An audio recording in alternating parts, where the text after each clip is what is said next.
जय श्री कृष्णा दोस्तों। अपना देश चैनल में आप सभी का हार्दिक स्वागत है। दोस्तों, अगर आप एकादशी का व्रत करते हैं तो कमेंट में ज़रूर से लिखिएगा ओम नमो भगवते वासुदेवाय, ताकि आपको इस कथा का सुनने का जो श्रवण का जो फल है वो पूरा मिल सके। एक्चुअल में ये कथा जो है वो सुत जी की बताई हुई है। सुत जी कहते हैं कि हे ऋषियों, इस व्रत का वृत्तांत और उत्पत्ति प्राचीन काल में भगवान कृष्ण ने अपने परम भक्त युधिष्ठिर से कही थी, वही मैं तुमसे कहता हूँ। एक समय युधिष्ठिर ने भगवान से पूछा कि किस विधि से किया जाता है, उसका क्या फल प्राप्त होता है। उपवास के दिन जो क्रिया की जाती है आप कृपा करके मुझे कहिए।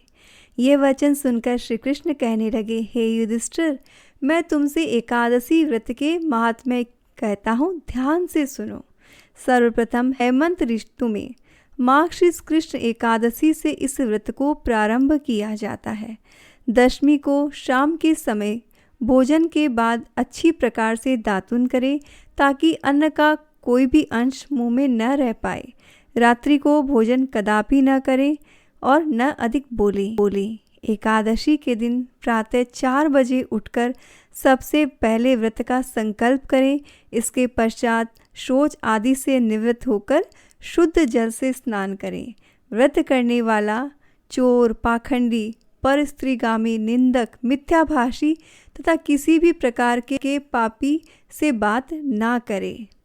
स्नान के पश्चात धूप, दीप, नैवेद्य आदि 16 चीज़ों से भगवान का पूजन करें। रात को दीपदान करें। रात्रि में सोना यह प्रसंग नहीं करना चाहिए। सारी रात भजन कीर्तन आदि करना चाहिए। जो कुछ पहले पाप हो गए हो उनकी क्षमा याचना करनी चाहिए। धर्मात्मा पुरुषों को कृष्ण और शुक्ल दोनों पक्षों की एकादशियों को समान ही समझना चाहिए। जो मनुष्य इस तरह से इस विधि के अनुसार एकादशी का व्रत करते हैं उन्हें शंखोद्धार तीर्थ में स्नान करके भगवान के दर्शन करने से जो फल प्राप्त होता है वह एकादशी व्रत के 16वें भाग के समान भी नहीं है। व्यतिपात के दिन दान देने का लाख गुना फल होता है। संक्रांति के 4 लाख गुना और सूर्य चंद्र ग्रहण में स्नान दान से जो पुण्य प्राप्त होता है वह पुण्य एकादशी के दिन व्रत करने से ही मिल जाता है। अश्वमेघ यज्ञ करने से 100 गुना तथा 1 लाख तपस्वियों को 60 वर्ष तक भोजन कराने से 10 गुना और 10 ब्राह्मणों अथवा 100 ब्रह्मचारियों को भोजन कराने से 1000 गुना पुण्य भूमि दान करने से होता है। और उससे 1000 गुना पुण्य कन्यादान से प्राप्त होता है और उससे भी 10 गुना पुण्य विद्या दान करने से होता है और विद्या दान से 10 गुना पुण्य भूखे को भोजन कराने से होता है। अन्नदान के समान इस संसार में ऐसा कार्य नहीं है जिससे देवता और पितर दोनों तृप्त हों। तो परंतु एकादशी के व्रत का पुण्य तो इन सब से भी अधिक होता है। 1000 यज्ञों से भी अधिक इसका फल होता है। इस व्रत का प्रभाव देवताओं को भी दुर्लभ है। रात्रि को भोजन करने वाले को उपवास का आधा फल मिलता है और दिन में एक बार भोजन करने वाले को आधा ही फल प्राप्त होता है, जबकि निर्जल व्रत रखने वाले का महात्म्य तो देवता भी रखते। युधिष्ठिर कहने लगे कि हे भगवान, आपने हजारों यज्ञ और लाखों गोदान को भी एकादशी व्रत के बराबर नहीं बताया, सो ये तिथि सब तिथियों से उत्तम कैसे हुई बताइए। भगवान कहने लगे कि हे युधिष्ठिर, सतयुग में मूर नाम का एक दैत्य उत्पन्न हुआ। वह बड़ा बलवान और भयानक था। उस प्रचंड दैत्य ने इंद्र, आदित्य, वसु, वायु, अग्नि आदि सभी देवी देवताओं को पराजित करके भगा दिया। तब इंद्र सहित सभी देवतागण भयभीत होकर भगवान शिव से सारा वृत्तांत कहकर बोले कि हे कैलाशपति, मूर दैत्य से भयभीत होकर सब देवता मृत्यु लोक में फिर रहे हैं। तब भगवान शिव ने कहा, हे देवताओं, तीनों लोकों के स्वामी, भक्तों के दुखों का नाश करने वाले भगवान विष्णु की शरण में जाओ, वे ही तुम्हारे दुखों को दूर कर सकते हैं। शिवजी के ऐसे वचन सुनकर सभी देवता क्षीर सागर में पहुँचे। वहाँ भगवान को शयन करते देख हाथ जोड़कर उनकी स्तुति करने लगे कि हे देवताओं द्वारा स्तुति करने योग्य प्रभु, आपको बारंबार नमस्कार।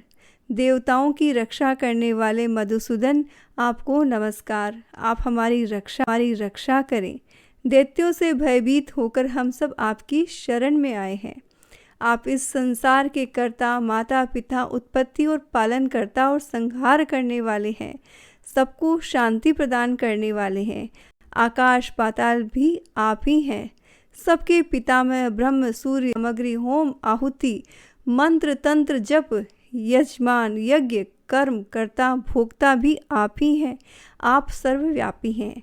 आपके सिवा तीनों लोकों में चर और अचर कुछ भी नहीं है।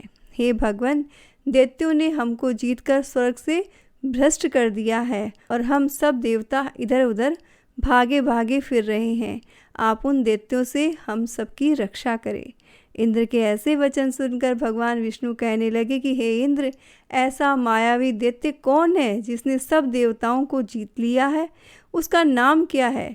उसमें कितना बल है? किसके में कितना बल है? किसके आश्रय में है तथा उसका स्थान कहाँ है? ये सब मुझे विस्तार से बताओ। भगवान के ऐसे वचन सुनकर इंद्र बोले, हे भगवान, प्राचीन समय में नाड़ी जंग नाम का एक राक्षस हुआ करता था। उसके महापराक्रमी लोक विख्यात मूर नाम का एक पुत्र हुआ है। उसकी चंद्रावती नाम की एक नगरी है। उसी ने सब देवताओं को स्वर्ग से निकालकर वहाँ अपना अधिकार जमा लिया है। उसने इंद्र, अग्नि, वरुण, यम, वायु, ईश, चंद्रमा, नैऋत्य आदि सबके स्थान पर अधिकार कर लिया है। सूर्य बनकर स्वयं ही प्रकाश करता है, स्वयं ही बैठता है और सबसे अजय है। हे असुर निकंदन, उस दुष्ट को मारकर देवताओं को अजय बनाइए। ये वचन सुनकर भगवान ने कहा, हे देवताओं, मैं शीघ्र ही उसका संहार करूँगा। तुम चंद्रावती नगरी जाओ। इस प्रकार कहकर भगवान सभी देवताओं की ओर प्रस्थान किया। उस समय दैत्य मूर सेना सहित युद्ध भूमि में गरज रहा था। उसकी भयानक गर्जना सुनकर सभी देवता भय के मारे चारों दिशाओं में भागने लगे। जब स्वयं भगवान रणभूमि में आए तो दैत्य उन पर भी अस्त्र शस्त्र आयुध लेकर दौड़े। भगवान ने उन्हें सर्प के समान अपने बाणों से बींध दिया। बहुत से दैत्य मारे गए, केवल मूर बच गया। वह अविचल भाव से भगवान के साथ युद्ध करता रहा। भगवान जो भी तीक्ष्ण बाण चलाते वह उसके लिए पुष्प सिद्ध होता। उसका शरीर छिन्न भिन्न हो गया, किंतु वह लगातार युद्ध करता रहा। दोनों के बीच मल्ल युद्ध भी हुआ। 10,000 वर्ष तक उनका युद्ध चलता रहा, किंतु मूर नहीं मरा। थककर भगवान बद्रिकाश्रम चले गए। वहाँ हेमवती नामक एक सुंदर गुफा थी। उसमें विश्राम करने के लिए भगवान उसके अंदर प्रवेश कर गए। ये गुफा 12 योजन लंबी थी और उसका एक ही द्वार था। विष्णु भगवान वहाँ योग निद्रा की गोद में सो गए। मोर भी पीछे पीछे आया। भगवान को सोया देख उसने मारने को उद्यत हुआ। तभी भगवान के शरीर से एक उज्ज्वल कांतिमय रूप वाली देवी प्रकट हुई। देवी ने राक्षस मूर को ललकारा और युद्ध किया और उसे तत्काल ही मौत के घाट उतार दिया। जब श्रीहरि योग निद्रा की गोद से उठे तो सब बातों को जानकर उस देवी से कहा कि आपका जन्म मार्गशीर्ष मास के कृष्ण पक्ष की एकादशी के दिन हुआ है, अतः आपका नाम उत्पन्ना एकादशी होगा और आप एकादशी के नाम से ही पूजित होंगे। आपके भक्त वही होंगे जो मेरे भक्त। इस तरह से एकादशी की उत्पत्ति हुई और जो भी लोग एकादशी का व्रत करते हैं उन्हें अपने व्रत को एकादशी तिथि से ही शुरू करना चाहिए। दोस्तों, अगर आप भी श्री हरि विष्णु के सच्चे भक्त हैं तो कमेंट में ज़रूर से लिखिएगा। ओम नमो भगवते वासुदेवाय।